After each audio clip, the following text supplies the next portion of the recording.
Bom dia a todos presentes aqui na sala. É um grande prazer, uma enorme satisfação de tê-los todos aqui para celebrar os 60 anos da EPGE. Vamos começar a sessão daqui a pouco com o primeiro painelista, Prêmio Nobel, Jean Tirole. Daqui a pouco o Lucas Maestri vai introduzi-lo, vai ser o seu moderador. Antes, porém, gostaria de passar a palavra, né, para o coordenador em seguida, o Lucas, coordenador comigo desse evento, e depois o nosso diretor da escola, Rubens Penha Cysne. Esse evento celebra 60 anos e é importante nós marcarmos esse momento, porque é muito difícil ter uma escola na liderança em economia num país como o Brasil, complexo, com todas as dificuldades que nós temos. E isso, para a gente, é uma grande honra ter construído ao longo desses 60 anos uma escola líder na América Latina, que tem transmitido conhecimento e desenvolvimento econômico no nosso país e influenciando muitas gerações de economistas em nosso país, acadêmicos e policymakers e pessoas que trabalham no mercado. Então, em virtude disso, nós vamos marcar esse momento com esse evento de 2 dias, em que teremos a presença de Jean Tirole, de Jean Cochrane, além de outros ex-alunos que apresentarão os seus trabalhos, ex-alunos que estão fazendo suas carreiras brilhantes no exterior, e também algumas sessões, mesas redondas, falando de temáticas que importam muito à realidade econômica do Brasil. Vou passar nesse momento ao Lucas Maestri para dar suas palavras iniciais e depois ao professor Rubens Penha Cysne, o nosso diretor. Muito obrigado, Humberto. Muito obrigado, Rubens. Muito obrigado a todos que estão nos prestigiando. E, acima de tudo, parabéns à nossa escola. A gente hoje está completando, nesse ano estamos completando 60 anos, tá certo? 60 anos de muito trabalho, 60 anos para trazer conhecimento econômico para o Brasil. E um jeito de comemorar é fazer um debate, fazer um webinar, né? Um webinar de 2 dias, mas um webinar que, além de ter palestrantes fenomenais internacionais, como o Prêmio Nobel Jean Tirole, o professor John Cochrane. Esse webinar vai contar com grande parte de nossos ex-alunos, que têm tido carreiras muito boas, tanto na parte de pesquisa acadêmica, quanto na parte de policymaking no Brasil. Então, é uma grande honra fazer parte desse processo, fazer parte dessa construção de conhecimento e, no fim das contas, ajudar na missão que é ajudar a desenvolver um pouco o conhecimento econômico, em última instância, desenvolver o nosso país. Deixa eu agora passar a palavra ao nosso diretor, Rubens Cysne, que há muito tempo tem trabalhado para manter a EPGE na liderança do ensino econômico na América Latina. Muito obrigado a todos. Rubens. So thank you very much. I'd like to thank our speakers. I'd like to thank all of those who are joining us today in this occasion, and especially thanks to Lucas Maestri and Humberto for putting everything together. I apologize, my camera started not working suddenly, even though I had registered before to make sure everything would be okay. So these are things that happen. But I think that this date is a date in which we should think about 2 main things. Well, first of them, paying tribute to all those who have made possible this trajectory over these 60 years. And second thing, during the day, during these 2 days that we have ahead, to think about not only the past, but also about the future of our school. So this success to which Lucas and Humberto referred is certainly not a work of only one generation, let alone one person or 2 or or even a small group. It's a work of several and several people. We have inherited a set of very nice coincidence, I would say, by means of which very hard working hours of several very talented people to this day, and not only in the past, have joined the school and have been with us and are with us to construct this precious treasure that we have, that is our institution. No anniversary of this institution should go without having us mention the name of its founder, Professor Mário Henrique Simonsen, to which we pay tribute today as well. I will not cite the name of anybody who is still among us, only those who belong to the silent majority, using the term that has been devised away before Nixon used that in 1973. So that's those who passed away. João Paulo dos Reis Veloso, Carlos Langoni. And the first day, 11 years ago, when I started as a director, I called Regina Luiz, who's now a secretary of the president, and asked her to make a call to Professor Ney Coy de Oliveira. Professor Ney Coy de Oliveira was neither a researcher nor actually a professor, but among those who were, Professor Mário Simonsen would have been the person with, of course, that I would have looked for talking, but he had passed away already. So I talked with Veloso and Langoni, and then I looked for Professor Ney in an idea to bring the past of the school. He belonged to the generation, 2 generations before my generation in the school, to get to know how the past, which were the past values that had allowed for that nice trajectory already to be achieved, and to reaffirm these values all over these years. So we are here not only to praise what has happened, but also to reaffirm the values of looking at best practice in the international arena, looking at the combination of research and teaching, looking at student and faculty exchange. These values have constructed this institution. These values are to be reaffirmed at this time. And actually, this was a type of a slingshot shooting. So when you throw something, well, you want to throw something into the future or to a certain distance, either you move your arm backwards to start with, or you move your slingshot backwards to reach the future. And that was what I did when I did this call to Professor Ney, as well to João Paulo dos Reis Veloso and Carlos Langoni.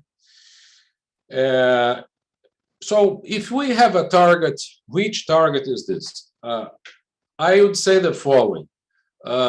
OECD has a very nice motto. They say, better policies for better lives. I think we could say better education for better lives as well. So if I had to summarize the purpose of our job, of our institution all over these years, I would say just this sentence: better education for better lives. So better lives where? Well, I would say all over the world. Because when we start educating people about general values that we should pursue, like going green, like in looking at the revolution that the new digital age has led to economics, and the proximity of the possibility of analyzing policies with more accuracy. So all these things, when we educate people for that, they have a worldwide range of consequences. So this is how I would summarize our mission. And we do have reasons to celebrate, as Lucas said. We managed to be in first position in several different rankings. In 9 of the 13 evaluations conducted by our Ministry of Education among 2,100 institutions. In 9 times among 13, we have been placed the first.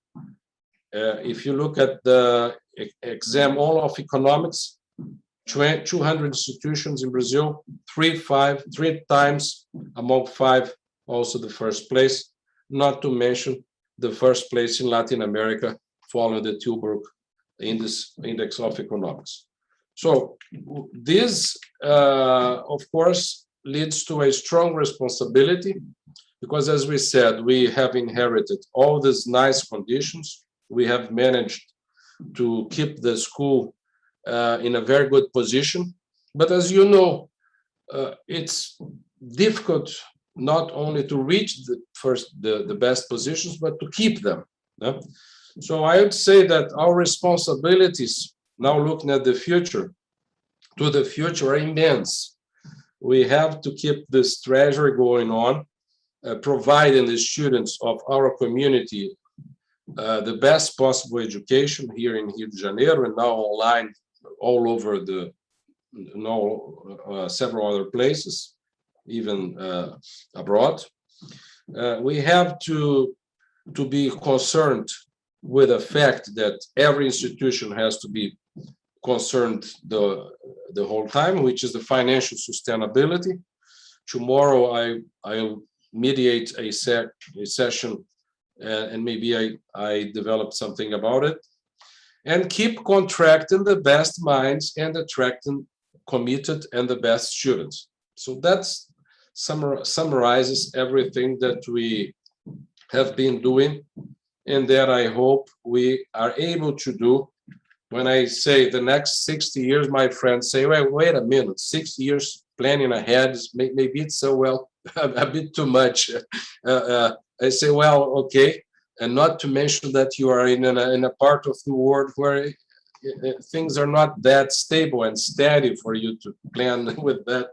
Okay, so if it's not for 60, let's say something that's over 15, but we are not driving a jet ski here. We have a transatlantic, which moves very slowly, but very steadily, persistently, with lots of prudency, of persistence, with moderacy as well. And that's what we have to try to keep for the future. So we have other challenges. Nowadays, we have already students going much more into data from the start in the undergraduate studies. We are still learning, scratching the surface about keeping an eye on values such as diversity, which something that we have to pursue, about educating people about the importance of the environment. Now we are developing new areas in undergraduate studies to focus, to have the students focusing on going green and the importance of that for the planet. And I confess that I do not have any idea of how could be measured the present value of having a generation, 2 generations, 3 generations of students getting the education to look at these values, to look at these problems, which are worldwide challenges. So it's a great pleasure to open this conference. I very warmly welcome all our former students, our invited guests, world-class renowned economists. I welcome our professors, members of the administrative body who have contributed to this session, as well as Lucas and Humberto, who have put a lot of time to have us today joining here. And I wish everybody the best possible day, the best possible conference for these days to come. Thank you very much, Humberto. Thank you very much, Lucas. Thank you very much, everybody. Okay, so thank you, Humberto. Thank you, Rubens, and thank you all for attending this conference. So let me first start with a disclaimer. So the views here, the opinions here are the ones of the speakers and not the ones from FGV. And second, everyone since it's going to be broadcast, everyone here agrees to with their copyright images. So okay. Well, those are difficult times. We live in times of polarization. We live in times of a pandemic. We live in times of global warming, and in these times there are a lot of difficult questions. There are a lot of new problems, and those problems, as I said, they bring difficult questions. And to think about difficult questions, we need great minds. Hence, we invited Jean to come here and to help us a little bit shed some light into those difficult questions. Well, it's a great honor to have Jean here. Jean probably is totally needless to introduce him, but I should say that he has so many seminal contributions in economics, in industrial organization, two-sided markets, incentive theory, behavioral economics, banking, macroeconomics, etc. Probably, like, just to mention his seminal contributions, these 2 days wouldn't be enough. Well, but here today, Jean is going to talk us a little bit about moral, ethics, and markets. So before giving the floor to Jean, I just have to tell you that there is a place in Zoom for Q&As, and I'm asking everybody to everybody who wants to post a question at Q&A, and those questions will be some questions will be selected, and I'm gonna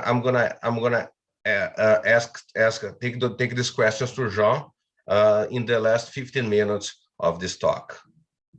Jean, thank you very much, and the floor is yours. Just a minor compliment. So the ones that are falling from YouTube cannot do the questions, right? So just the ones that are in the Zoom transmission, right? I apologize. So questions are Q&As, and the questions are we see the questions, and in the end we're going to select, in the last 15 minutes, select questions from the audience to ask Jean. Jean, thank you very much. Greatest honor, and the floor is yours. Well, thank you so much, Lucas and Rubens and Humberto. It's a big honor for me, actually. The honor is mine, because celebrating the 60th anniversary of FGV is really something, I must say. So, you know, it's the foremost institution, not only in Brazil, not only in Latin America, but, you know, it's worldwide renowned. And that's very important, both for the students and also for the faculty, because there is also breakthrough research being done there. We would like to appropriate some of the names because I have lots of friends from Toulouse, including some who have spoken already, but, you know, you belong to Brazil and to FGV, of course, and that's very good for us to have you from time to time in Europe. As Rubens said, it's very important to have the values and the approach. Countries like Brazil or our countries in Europe are not easy countries to have academic institutions.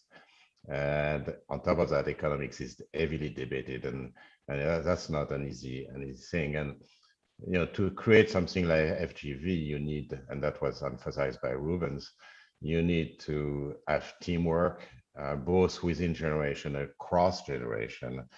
That's absolutely crucial, and values, and values, both ethical values and also values in terms of academic standards. And FGV has been extremely successful with that. So, beyond the pleasure of seeing some old friends virtually, unfortunately, but hopefully soon in person.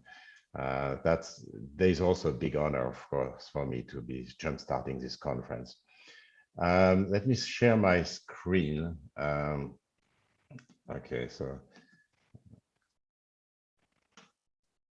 okay, I hope it's okay. Let's celebrate. Unfortunately, I don't have the bubbly with me. I'm from Champagne, so the bubbly is very important. But yeah, that will be for another time in person. 60th anniversary, and that's very, very nice. Really, I'm very happy about what you have done. Most of the talk will be joined with Mathias Dewatripont. By the way, another entrepreneur who has done wonderful work in his own place. But what I would like to do is to start with a broader introduction and then move on to more specific research that Mathias and I have been doing lately. So let me start with some introduction. And if we talk about morality of markets, we first have to ask ourselves, what is moral in the first place? And it's not obvious. There's a lot of discussion about what's moral and what's not. And that has been a philosophical debate for centuries and millennia. But the one notion is morality is about harm or externalities, I will say. And that's the way we formalize it most often in economics. Basically, and not only, philosophers also mentioned that, do no harm. It's very important. Things like don't pollute, don't commit crimes, and the like. And this is a notion of morality which is pretty universal, very similar across cultures, and pretty stable over time, I must say. But we have to acknowledge that it's also very restrictive, at least from the point of view of some other people who may not always agree with us. And there are a number of caveats. One is along the lines of this do no harm philosophy. Moral behavior has been documented to be highly fragile. So people are willing to be nice. Think about all the experiments about the prisoner's dilemma and all those things, and also real life experiments, of course. But if people have excuses to behave immorally, they seize that excuse. And now there are lots of papers which have documented this moral wiggle room. All the influence of narratives, negative narratives, basically have an excuse not to do something that I should be doing. I'm going to leave that aside, but it's of course very, very important. The second thing I want to mention is that people sometimes think of morality in a much broader way than pro-social behavior. That the avoidance of offensive behavior, and that raises immediately the question about offensive to whom. So you go beyond. It may involve no harm to anyone. Again, the definition of harm is complicated, but it includes violating conventions, not infringing on taboos, not generating disgust, feeling of disrespect for the other people's value or something like that. And the keywords here might be things like loyalty or duty or authority. And that's something we economists, of course, don't use to capture, or we don't capture that very much in our models, because we think, for example, of authority as being a means, not an instrument, not a goal per se. Similarly, there is this notion that it's often in-group oriented. So lots of the people who promote those values as values of morality talk about being faithful or loyal to the family, to the workplace, to the country, to the religion, to etc., etc. And this is much more, much less stable and less widespread. Also, it can be widespread nonetheless. Across culture. So life insurance used to be thought as being immoral in the past because it was a bet on life. Of course, now it's no longer immoral. And same thing for gay marriage, which has long been taboo, and actually more than taboo, it's even it was even viewed as offensive to many people, whereas now it's much less so, of course, and at least in a number of countries. There are other countries which still have problems with it. So that's a difficulty, and I'm not going to deal with that. It's a much broader philosophical issue. What is meant by harm? I mean, if you disagree with me, for example, are you harming me? And the all stuff about the war culture, for example. I mean, do you include disagreement as doing harm to somebody else? I mean, I would not, but that's part of the broader view of morality. The economist Weltanschauung, the worldview in a sense, is by and large that incentives are key. So they are effective when they are properly applied. Of course, many of us have insisted on the fact that full incentives may be dangerous. Sometimes you need low power incentives for multiple reasons. So maybe you don't measure performance very well. That's in particular the case in teams. When there's collusion with a monitor, when there is capture, you may also want to have low power incentive. When there are repeated interaction, when you have multitasking, when you have adverse selection, all those are cases in which you may want not to use too much incentives because you leave rents and blah, blah, blah. So many of us in this room actually have worked on that. And sometimes we have even found example of crowding out. So crowding out is when you increase the price and you reduce the supply. So that may come about either because you have an informed principle, and the principle by setting an incentive scheme is basically demonstrating the lack of trust in the agent and demotivating the agent, or it can be due to what psychologists call the over-justification effect, in which, if I give you money to perform a task, a pro-social task, then people don't know whether you're doing the task because you're a nice person or because you are a greedy person and you want the money. Okay, so you can even have, downward sloping supply curves. But by and large, if I think about, when I write economics for the common good and where other people do similar things, we still have in mind that incentives work. And I often argue in policy circle that you have to give more incentive often. Even so, I spend much of my career working on low power incentives. So of course, a number of caveats, but the basic philosophy, and I simplify here, is that we economists think that markets often fail, but properly regulated and with the right incentive, they are the key to economic organization.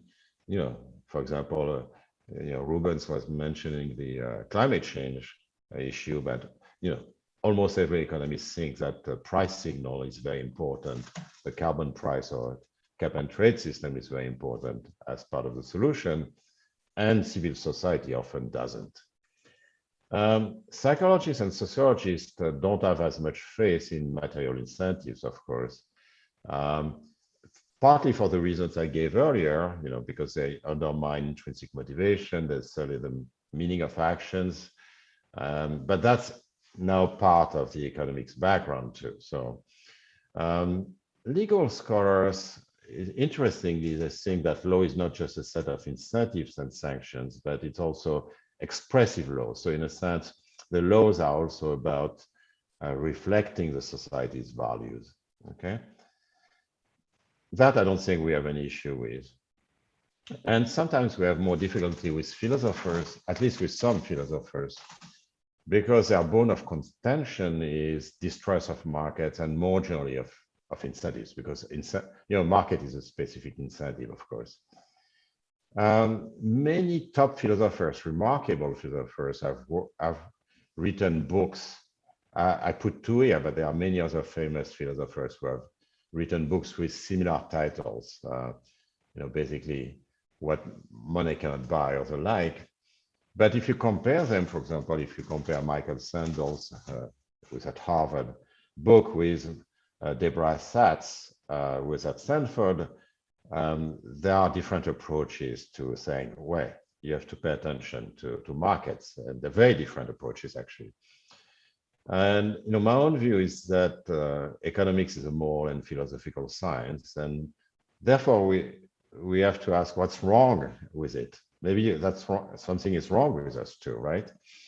So I try to do that in economics for the common good. And I try first to argue that a number of repugnant markets can be analyzed in terms of externalities, including a very specific form of externality, which is image externality. Actually, there has been a number of court decisions talking about this image externalities. So for example, in the context of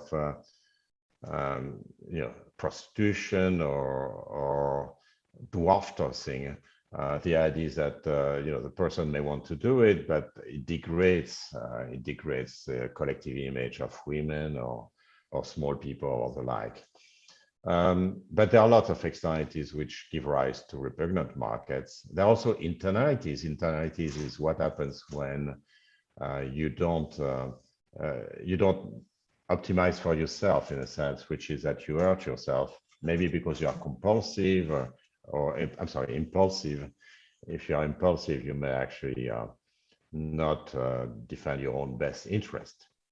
There are things which have to do with non-competitive markets, with asymmetric information. I mean, some of the examples are almost ridiculous. So, for example, should there a market for France? Should there be a market for scientific prices? To take some of the example in Michael Sandel's book. But we all know that, of course, because of asymmetric information, if I pay you to be my friend, I will never know if you are really my friend, of course. And, that makes sense. And the same thing, if I buy a scientific prize, it won't have any prestige anymore, et cetera, et cetera. So I refer you to the book for those arguments. Of course, that doesn't mean there are no repugnant markets, and there are real repugnant markets. But my own view is that when you devise policy responses, you must understand why you don't like it in the first place. If you don't understand the thing and you just express disgust, then you won't find the right remedy. You have to dig deeper and try to find out what's going on. And my moral postures, they are a kind of warning signal, but they should not be anything more than a warning signal. So if I feel indignant about something, then I should look into it and I should think about it, but I should not draw a conclusion immediately. People have, in the past have said, for example, sex between people of the same sex or different races is disgusting. And actually a number of laws have been built on that. Why? Where is the harm? I mean, you always have to ask yourself, what are my moral values? And then we get back to this first one. And then how does this indignation connect to my moral values? And that's what we need. We just should not be indignant. We need to think about it. And then also trying to reestablish faith in markets. Of course, many of us have worked on market failures and our whole lives, but you also have to ask yourself, okay, you don't like markets, fine, but what is the counterfactual? And the basic point is that markets always exist, whether you like them or not. And they take very bad forms often, like migration to untaxed, unregulated underground markets. So basically leaving the market to mafias and illegal operators. That's not an optimum, of course. And even if the market doesn't function well, or you don't want the market to exist in the first place, you should not basically ignore away the existence of a market. And of course, you have to think, what is the alternative? I mean, do you want to have waiting in line? That's pretty inefficient, as we have seen. You don't want people to freeze in the cold for one day to get some piece of food. Drawing lots, that has been used a lot in a number of countries, not great either. Do you want an administrative approach, priority groups, non-tradable vouchers, something like that? Or do you want corruption and favoritism, and you want a war and so on? So you also have to think about the morality of alternative institutions, because those alternative institutions also create incentives. And if you don't think about it, condemning market, even if we don't like them, is not a good idea. So now let me come to something which is much more specific, which is joint work with Mathias on the morality of markets. And I should say right away that we are still working on the paper. So those of you who have seen the December version of the paper on our website, we are going to try to produce a new version, because we are going to change a number of things in the paper. That presentation is basically halfway. I mean, there are more things to be done in terms of improving the paper, but I hope you find it interesting, as interesting as we do. So in that paper, what do we do? So we revisit a nagging question. Does the market weaken our moral compass? And I remind you that not only philosophers, for that matter, but also religious leaders, politicians, and the public opinion don't share a religion of the marketplace. And there is also some limited, I must say, but interesting recent experimental evidence on what's called the replacement excuse. So the replacement excuse is, if I don't do it, someone else will. That's a narrative which has been used many times. And one of the worst cases is basically Nazis who are working in concentration camps, and they were saying, look, if I hadn't done it, somebody else would have done it. And probably it's not wrong, but it's but that you see immediately what's going on. But also, when people sell weapons to dictators, for example, when countries sell weapons to dictators, they say anyway somebody else will do it. When you sell toxic financial products, same thing. Doctors who have sold opioids, vast amounts of opioids in the US, basically sold, said, okay, I can turn down the patient, but the patient will go somewhere else. Same thing with bribing. And a number of people who bribe, they don't necessarily like bribing other people, but they say, if I don't bribe, I won't get the business. And same thing with athletes who are in competition with others, and they say, look, I have to take illicit drugs, otherwise I will be finishing last. Okay, so the question is, under intense competition, such behavior may lose their moral object, basically, and become a mere cost of doing business. Okay, so in this paper, we study, in particular, one of the things we study is how the nature of competition affects the market's morality. So the nature of competition is going to be the market structure, of course. So think of that as being the number of firms and how substitutable the products are. But of course, it's going to depend, as we're going to see, on an overall ecosystem.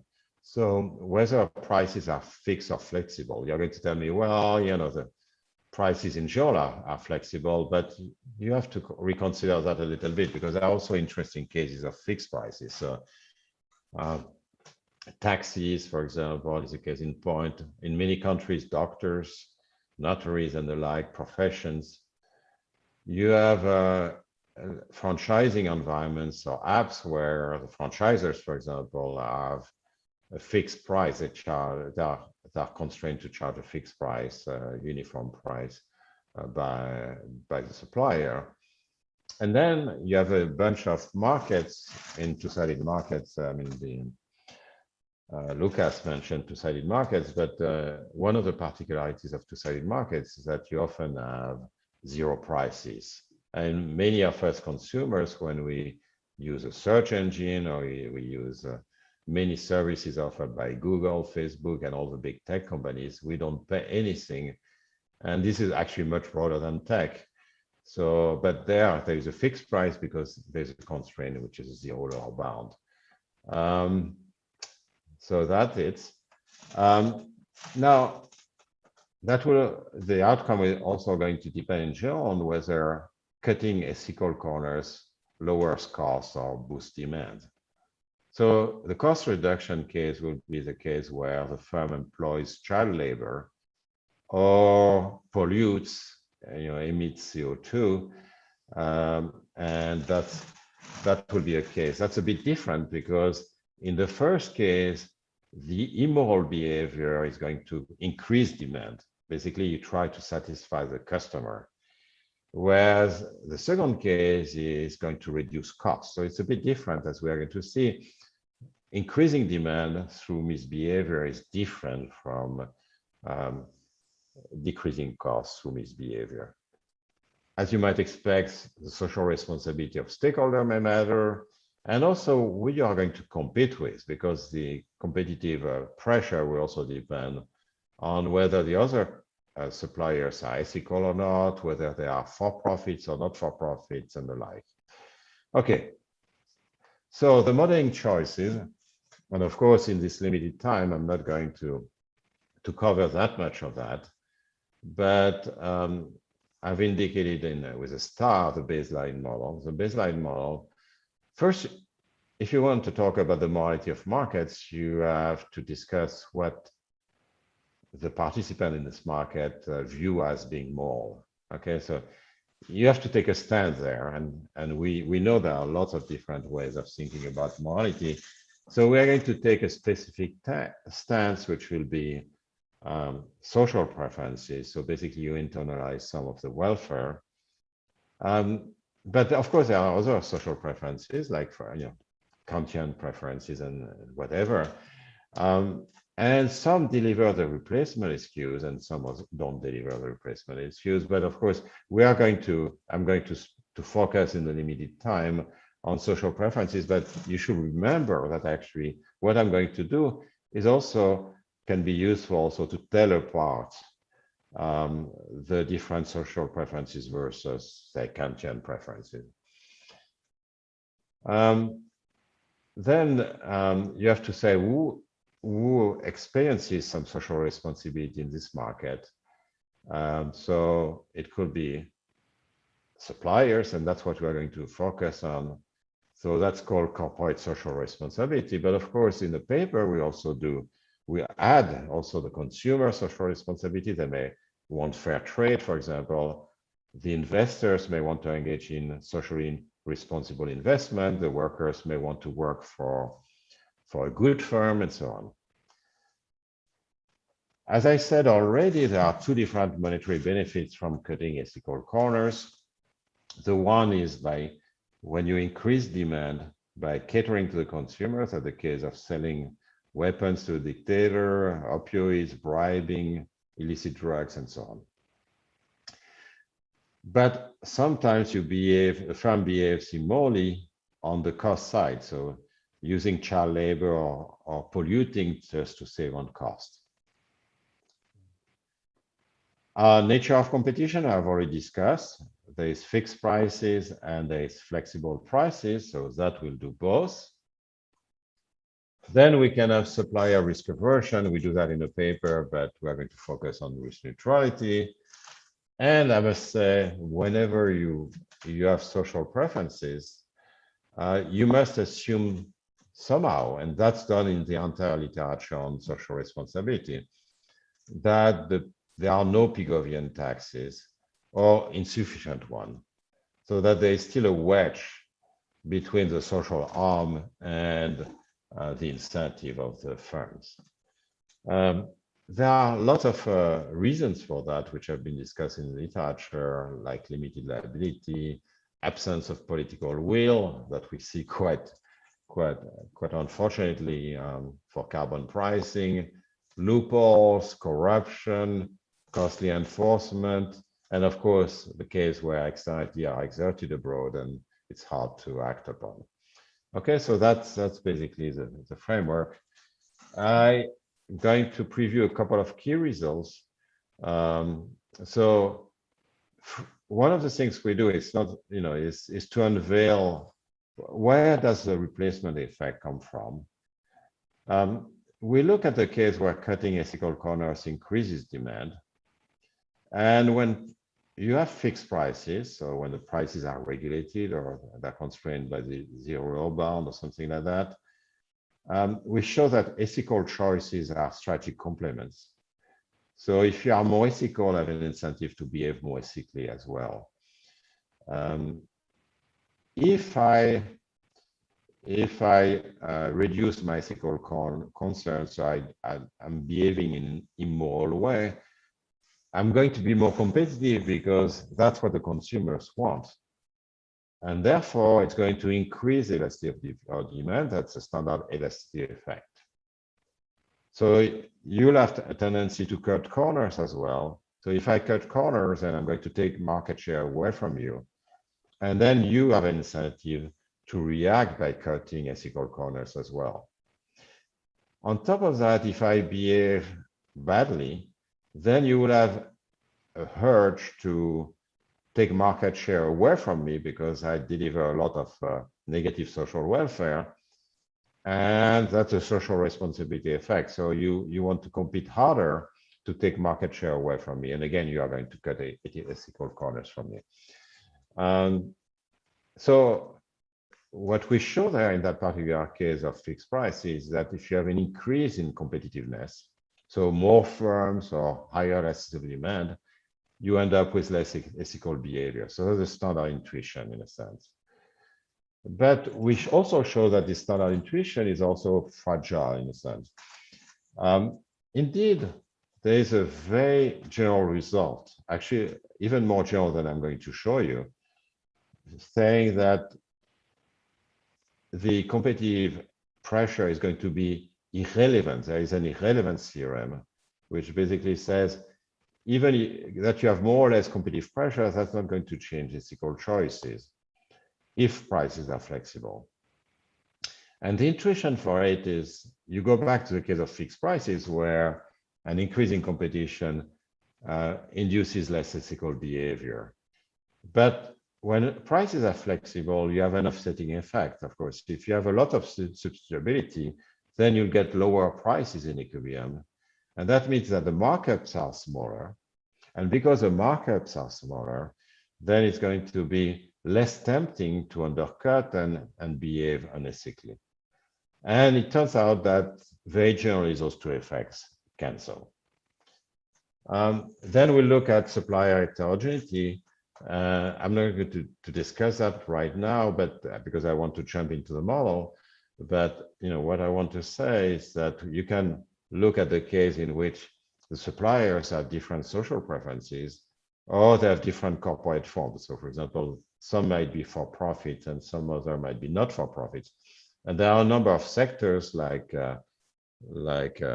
housing, like health, like school, where you have competition between for-profit and not for-profit.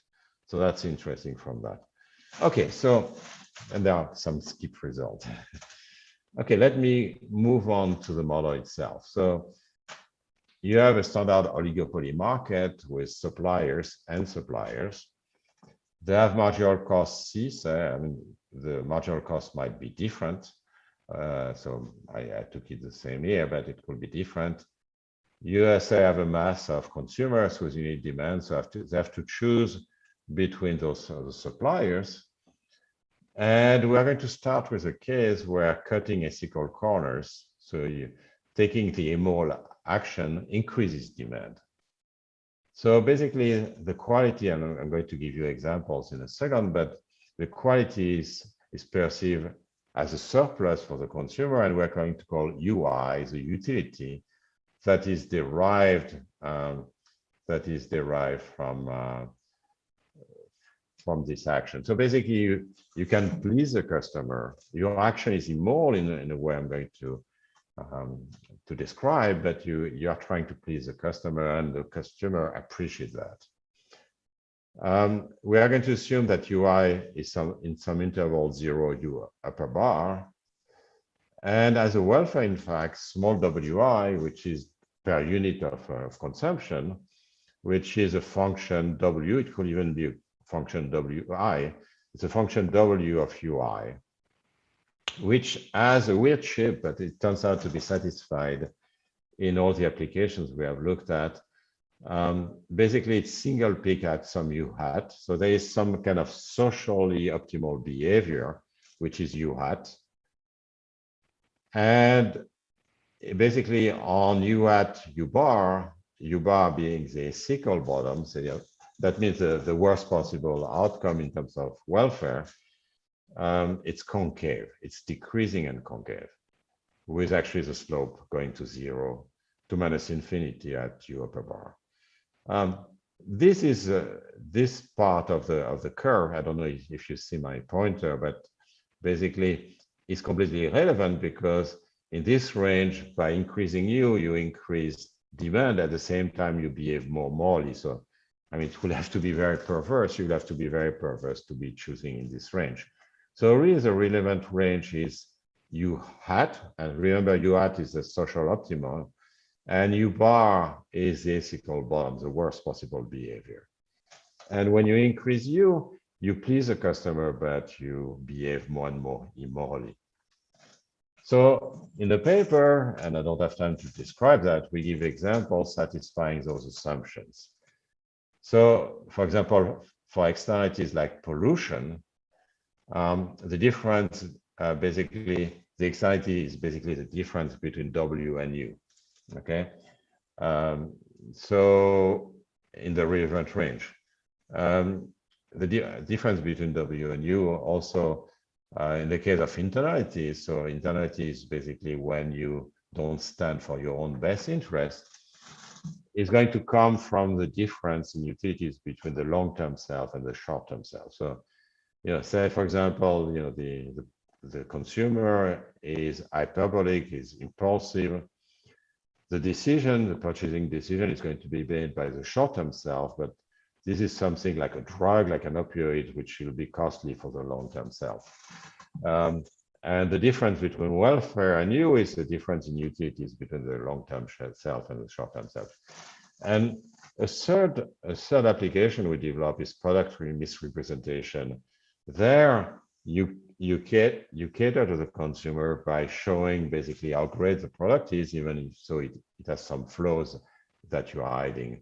That may lead to excess consumption, inappropriate complementary investment, and so on. So again, you have a welfare loss. But if you misrepresent your product, of course, you have higher demand. Something which is going to be playing a big role is those net prices. So net prices will be the difference between the price and this utility, this surplus that you're giving to the consumer. Now, marginally, you might actually think about PI hat as being basically a price which is augmented or decreased by a function of what you offer to the consumer. Okay. We will say the consumer is socially responsible if I prime is positive. So the more unethical the firm is, the higher the demand, because basically it lowers the net price. The consumer is socially responsible when phi I prime is negative. So that will be the case later on when the consumer, for example, likes fair trade, for example, doesn't like the firm to exploit people in the third world. Now, I mean, actually, it doesn't have to be a symmetric equilibrium. There is a demand function QI, which will be DI of the net prices, where P hat is a vector of net prices. And we'll define elasticity with respect to price, okay, the gross price, in the usual way. and the learner index, LI, which is a price cost margin, also in the usual way. Now, the standard case in economics is when you don't have social preferences. I haven't described those social preferences yet, but basically if you try to maximize profit, the learner index is equal to the inverse elasticity of demand. And basically you have the S equal bottom, so you try to please the customer, you choose U per bar, you choose what maximizes demand in that case. Okay. Now, a key assumption we are going to make is that competition increases the elasticity of demand. Okay, so if I lower my price, it increases the elasticity of your demand. I mean, that's a standard assumption which is made in many models, so I don't think it's very controversial, but that's the thing. Now, let me come to social preferences. So we are going to assume that firm I, or the managers of firm I, or Dr. I, or whoever, has an objective function, which is basically the markup times the demand, so that's profit, plus alpha I, where alpha I is a positive number, which represents the internalization of welfare. And welfare is welfare as seen by the supplier. So W in general will be a function of the vector of net prices. Okay. Now, what W covers, there are multiple possibilities for internalization. That depends on what the suppliers think is ethical. So here's one example. So you might say that's the one which is developed in the current version of the paper. So basically, firm I has demand DI, then WI, remember, is W of UI. So it's basically the welfare that you deliver when you sell to the consumers. And then that's the welfare basically for other, brought about by other firms, some of a J of WJ, DJ. So we'll call that E, that's the ethical internalization. And some people, let me jump to the third possibility. Some people say, oh, no, not economists, but people say, what matters is my own customer. So I mark my consumers delivering social welfare. So I take a more narrow view of welfare, of ethical welfare as being WIDI, just looking at my own consumers. Conversely, you can look at a broader conception of welfare in which you take into account full welfare, because ethical welfare need not be the full welfare. If you have asymmetric firms, you may actually have a misallocation of consumers to firms. And that, of course, creates a deadweight loss. So, you can add the misallocation of consumers. So for example, in the hoteling model, you might not go to the closest firm. So there's a misallocation there.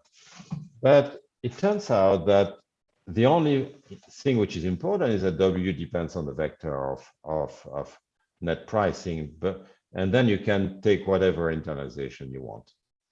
We look at two cases, one in which there are fixed prices. So PI is equal to P is greater than the marginal cost, and the case of flexible prices. So what we do, and I'm going to go a little bit fast through that, but what we do is basically look at Nash equilibrium among the firms. So firm I is going to choose UI in both cases, whether prices are fixed or flexible. And I wrote it down here, for example, for ethical welfare internalization. So basically, when you choose UI, DDI over DUI is positive. You increase demand because you please the consumer, is your markup, PI minus C. Then you change the welfare attached to your customers by W prime of UI times DI. You have DI consumers, and then you internalize a fraction alpha I of that. And that's negative term because you're going to be in the downward sloping part of W.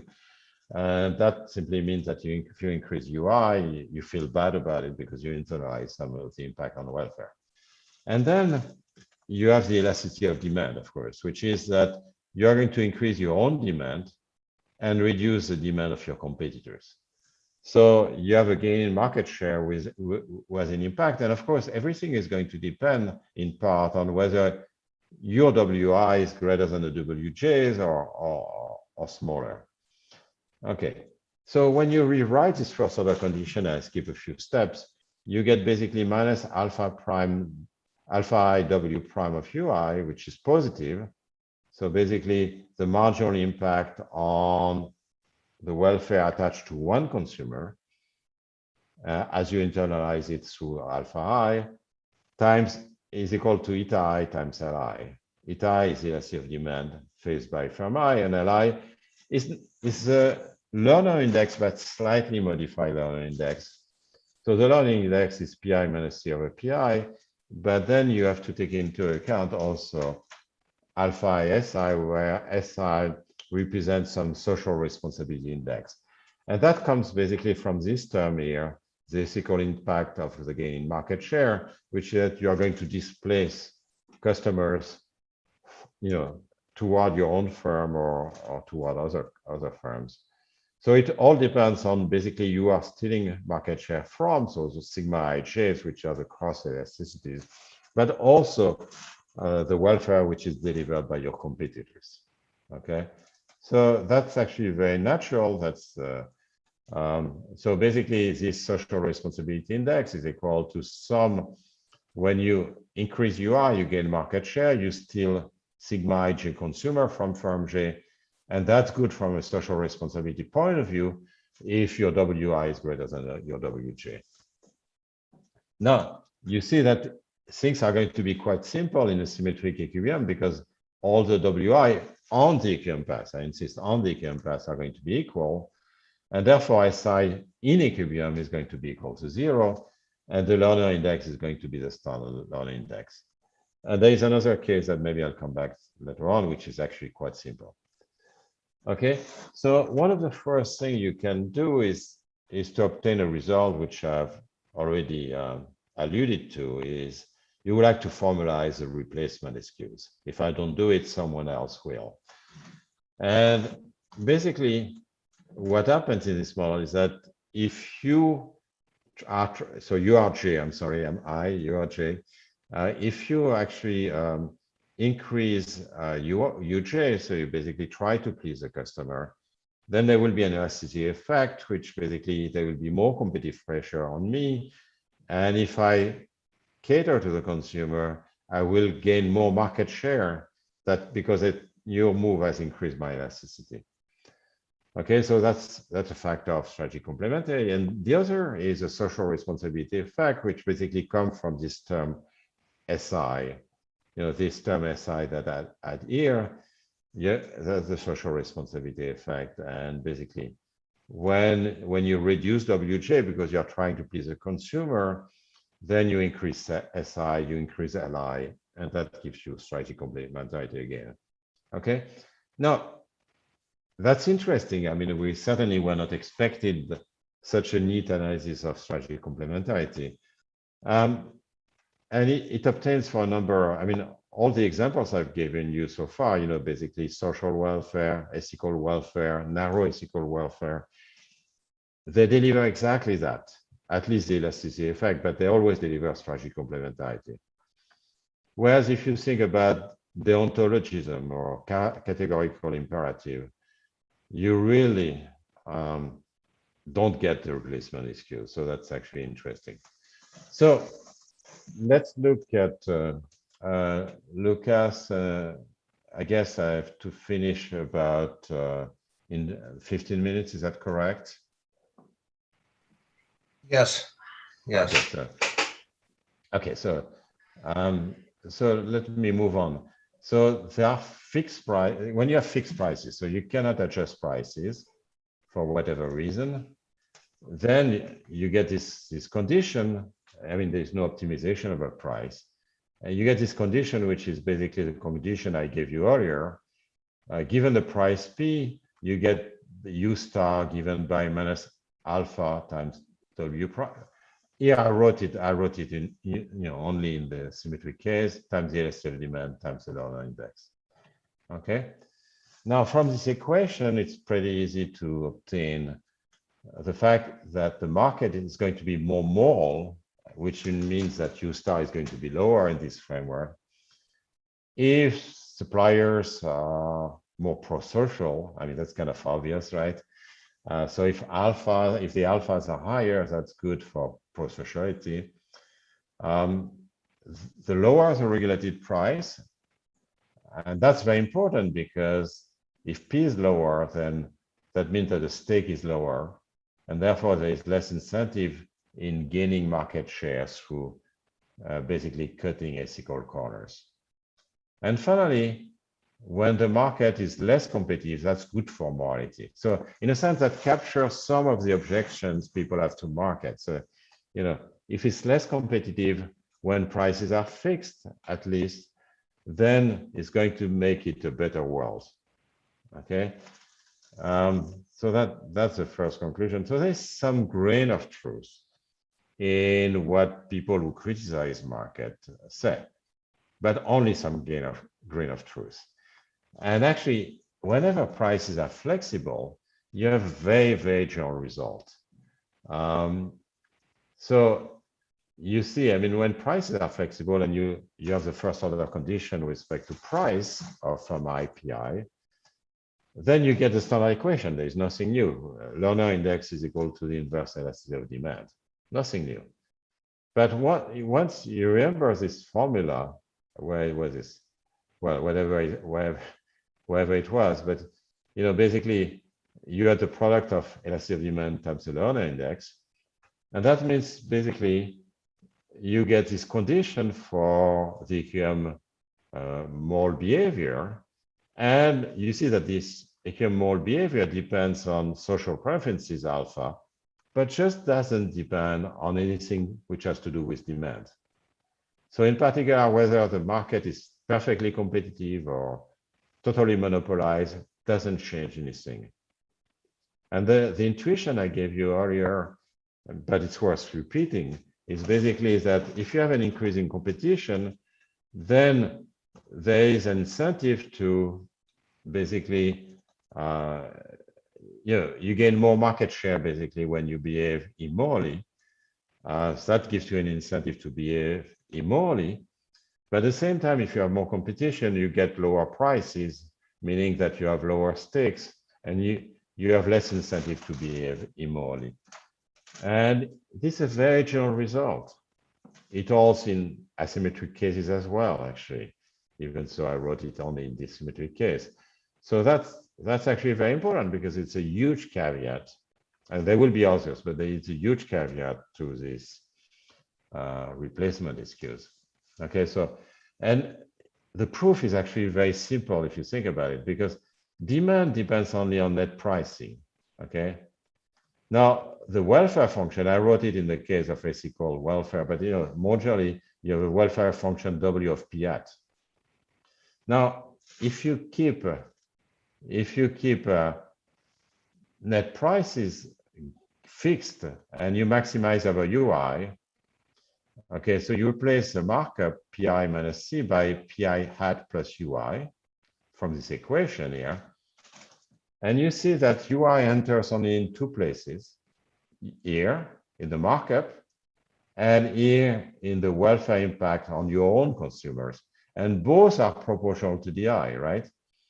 So basically that means UI doesn't depend on the demand function. So that's very important. It's true for narrow ethical mandate, it's true for full welfare and so on. Okay, so the reason why you have the conventional wisdom with fixed price is that there's actually you cannot react through prices. Second caveat to the conventional wisdom is when you have cross-side benefits of an ethical welfare. Basically, here you have basically what using child labor or polluting does to reduce your marginal cost. So your marginal UI now doesn't impact the demand function with the only price is due, but it lowers your marginal cost. And again, it's easy to see from this equation that you the optimal choice is UI is going to be independent of the demand function. Again, competitive pressure doesn't matter. And finally, let me say a few words in 5 minutes. I won't need much more on supplier heterogeneity. So we make some stronger assumption on heterogeneity. Also, for some of the results, we can relax that a fair amount. Basically, restricting the demand function to a linear demand function, still a function of the net prices, but you will get this. So what we do is we require financial viability. So we don't allow firms to make negative profits. We said that the price has to be greater than cost for demand side benefit, or greater than marginal cost C minus U hat for cost side benefits. Okay, and we do two things. First, we look at what happens if people have different alpha i's, if they have different social preferences, or what happens when you have not for profit or for profit. And I'm just going to mention the latter. The latter, basically, if you think about the difference between for profits and not for profits, there are two potential differences. The first is that they recruit different people, and that has been studied a fair amount in the literature, that not-for-profits tend to recruit people who are more generous, more pro-social. This is actually well understood. What we do here is to focus on something different, which are different objective functions. So what does the not-for-profit status do in terms of outcomes? So we look at a model where we assume that everybody is the same S6 alpha. Of course, from the second bullet point, you might have different S6 across not-for-profit and for-profit, and that you could do very well in the model. But basically, you have for-profits and one firms which are for-profits, they charge their flexible prices. They basically have flexible prices, which are market prices. And the other firms are not for-profits, and they choose a price which is marginal cost. So in a sense, it's like they have fixed cost, fixed price for demand side benefits, not quite a fixed price for cost side benefit, but there's still a flavor of fixed price, at least for demand side benefits. And here is the last proposition I'm going to state. The first part of the proposition is kind of straightforward. As you would expect, not-for-profits are going to behave more cyclically. So basically, U2 is less than U1 when cutting ethical corners increases demand. Okay. The more interesting and probably more surprising result is this two-sided mimetism. So basically, you look at what happens when competition between for-profits and not-for-profits becomes intense. And basically, each copies the other in a different dimensions, because you have two dimensions. You have price and ethical behavior, right? And the for-profits actually are going to mimic the not-for-profits low prices, because the not-for-profits are going to sell at marginal cost. So they are going to charge low prices, and to keep market share, the for-profits have to lower their price. Now, what's interesting is that the not-for-profits, they mimic the for-profits unethical behavior for exactly the same reason. They have, because competition is intense. If the not-for-profits want to keep customers, they have to please the customers. So basically, the for-profits have to reduce their price, the not-for-profits have to behave more immorally. And that tells you something about what will happen in a mixed market. And people often think about that in terms of market for schools or hospitals and the like. Okay, there's a little bit of empirical evidence going in that direction. But of course, given this theory, we will need much more empirical work, and I will encourage this very much. So I'm late. Let me rephrase things very briefly in the following way. the central result, which is a surprising result, is the relevance of the competitive pressure if you have either flexible prices or fixed prices, but more actions affect cost. But the replacement excuse is a valid excuse, and actually it shows up with a vengeance when you have fixed prices, and a bunch of cases where you have fixed prices. And that basically said that if you have socially irresponsible consumers, more intense competition will erode moral behavior. Something I haven't mentioned, but which is important, is that actually when you have socially responsible behavior, so socially responsible behavior wants the firm to behave more morally, not less morally. And there, it's kind of obvious, you just change the sign, which is that if you have more competition, that actually fosters moral behavior. Because you have more competition, then what's going to happen is that socially responsible consumers will have an easier time actually finding the firm they like who actually behave responsibly. So then you really get the fact that more competition actually creates more moral behavior. Okay, so let me finish by again congratulating FGV for a fantastic job. It's a great honor for me to be with you today, and happy anniversary. Thank you. Jean, thank you very much for the very thought-provoking talk. There are a few questions. I think it's better to do one by one, right? So let me start with one question that came. In your model, consumers observe actions taken by the firm. Okay, so that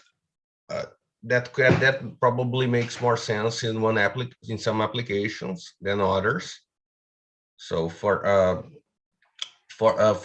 example, when you think about like an application about how much a car pollutes, that's data that you can see unless it's well, whether on the other hand, whether a firm is selling a toxic asset, maybe the firm is somewhat like misleading the customer, right? Also, you gave an example of you like hiding, for example, how much sugar or how much fat there is in your product. So the question is, what would change in your framework if and also about how you would perhaps regulate it differently? I know you haven't touched it yet, but it's something that I'm gonna also ask you again in the next question. So if part of these moral characteristics would not be observable. Okay, so in a sense, yes, we do cover all those things. In the Volkswagen case, for example, where they misled, it was a case of cost reduction. So you cut ethical corners, but that reduces cost. At the same time, that also misled consumers in other dimension because they wanted to, they misled regulators and consumers at the same time.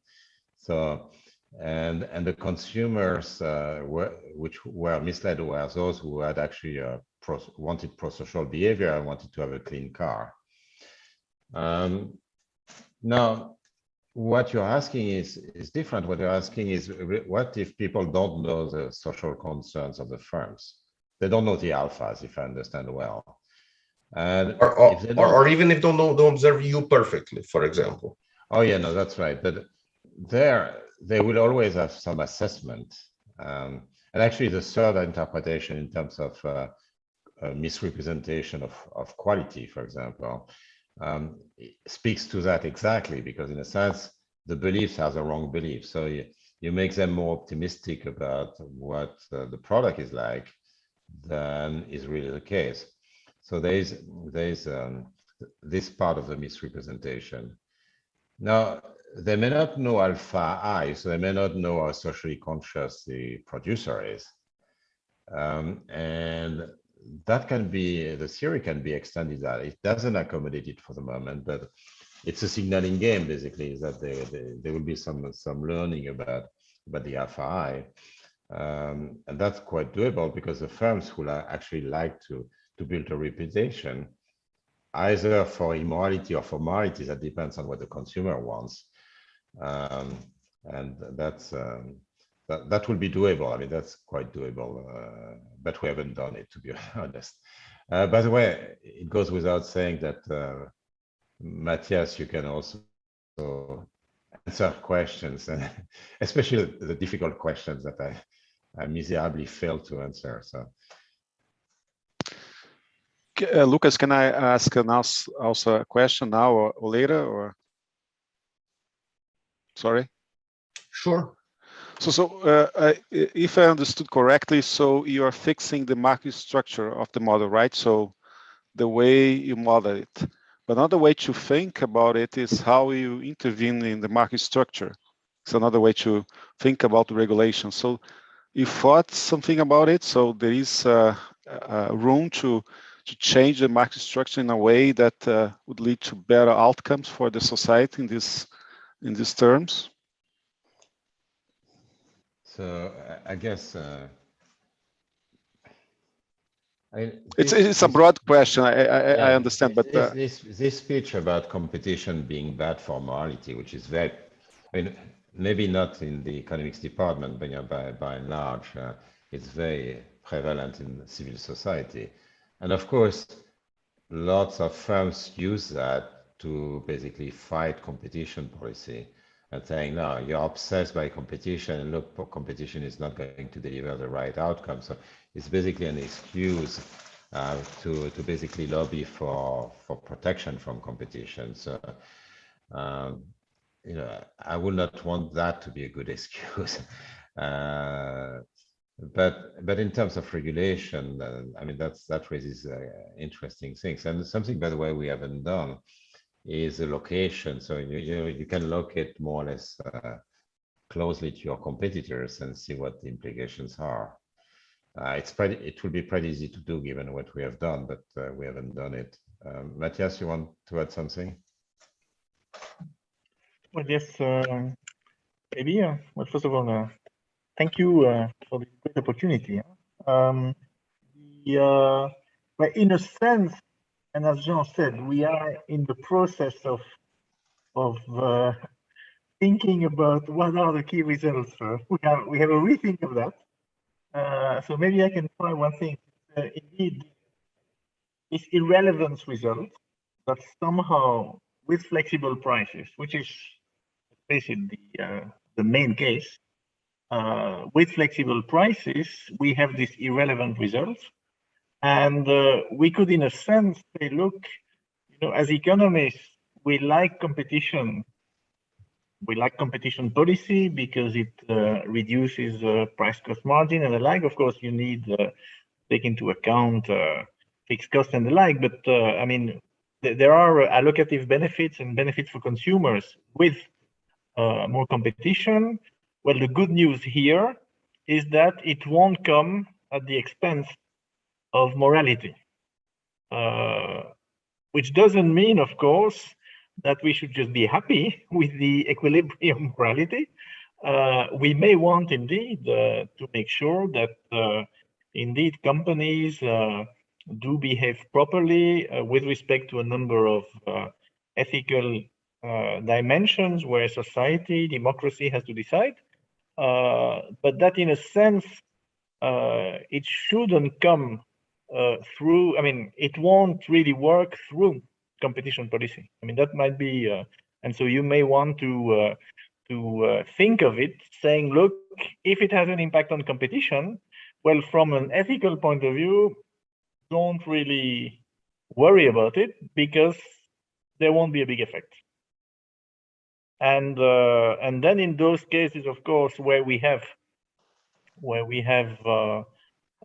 fixed prices, example in health or with these zero lower bound and all that for apps. Then basically, if consumers are really moral, then competition will help, making the outcome more ethical. It's only in these cases where, for example, like in the opioid case, where consumers patients don't understand their true kind of well-being, that you have to be worried about having competition inducing, for example, these doctors or hospitals in kind of succumbing to these short-term impulses, and then you have these big problems. So I guess, well, that would be one way to answer your question. I don't know if Jean agrees. No, I completely agree. And thank you very much. And you know, in response to Humberto, there is the thing is that it doesn't, of course, preclude the use of economic instruments. Actually, the start of the series says, you know, just like all the literature on ESG, you know, on social responsibility, is about saying, you know, for some reason the taxes are not there, or they're too small, and that's usually the case, of course. But you know, that doesn't mean you should not be using that. So, yeah, and that doesn't mean that you should not provide the right incentive on opioids, on pollution, on whatever, on illegal drugs. But given that, you know, part of the social responsibility comes from the fact that there's a failure of the state fundamentally. You know, the old Adam Smith and Pigou view of the world. Basically, you have the market fails, so the government is going to correct the market, but then the government fails, and you know, at that point you need to do something about it as a consumer, as a firm, as an investor. And there is this assumption, but that doesn't preclude you know, policies which we work on. So Jean, another question that came, if I understand correctly, it says pretty much the following. In many countries, firms are taking some actions because governments are not taking it. So firms are taking actions, for example, to decrease pollution of their cars. So they're taking some actions that are somewhat like, you know, you can think it like, you know, they're not profitable for them because they take into account this morality aspect. Would,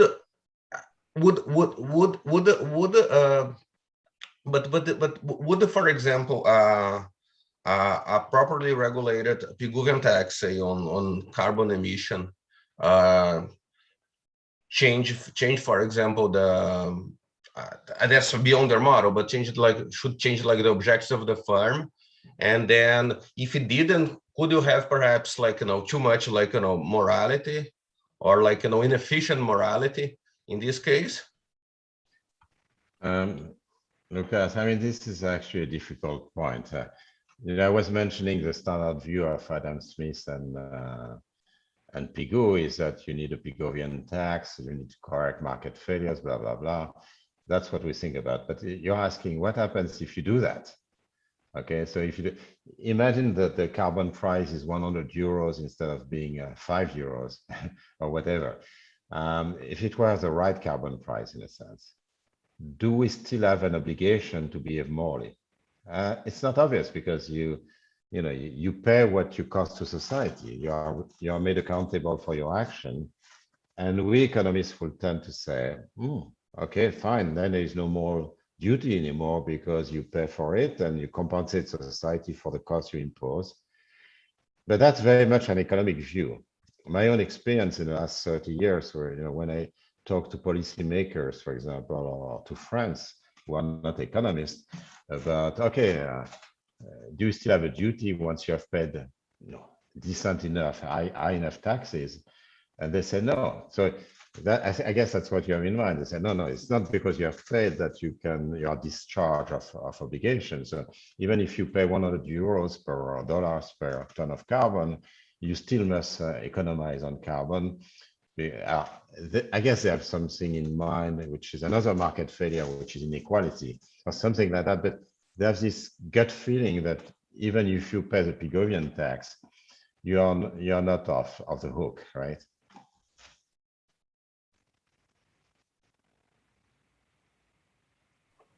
Okay, Jean, I think we have like time for the last question, and right. So, do you think that could be like segmentations or morals? So some firms some firms focus on consumers with some characteristics and some moral characteristics, and while other firms focus on consumers with different moral characteristics. And the answer is yes. The answer is yes. You are going to have some segmentation in general of the market, and actually, when I talk about not-for-profits, I mentioned the fact that not-for-profits tend to hire people who are more pro-social at lower wages, by the way, because they get, that's actually interesting, because the people are happy to work for not-for-profit. So if they like the work of this not-for-profit, so they're willing to accept a wage which is actually often much lower than for-profit. So you have some kind of assortative matching of types and firms, and actually the firms may actually cater to different type of workers and also different types of consumers and so on. But they may also do a lot of greenwashing, to be honest. They may also spend a little bit, not because they care about the environment, but simply because they want to look good to the consumers and to the regulators. And we also have lots of that. But being less cynical, there's still scope for some kind of assortative matching between firms and workers. Yes. Okay, Jean and Mathias, thank you very much for the talk. And thank you so much, Lucas. Thank you everyone for the opportunity. As Mathias said, that was a great opportunity, and again, keep the good work. This is wonderful. So, Mathias. Indeed, congratulations, and thank you for this invitation, and happy anniversary. Thank you very much, Jean. Mathias, great to have you here.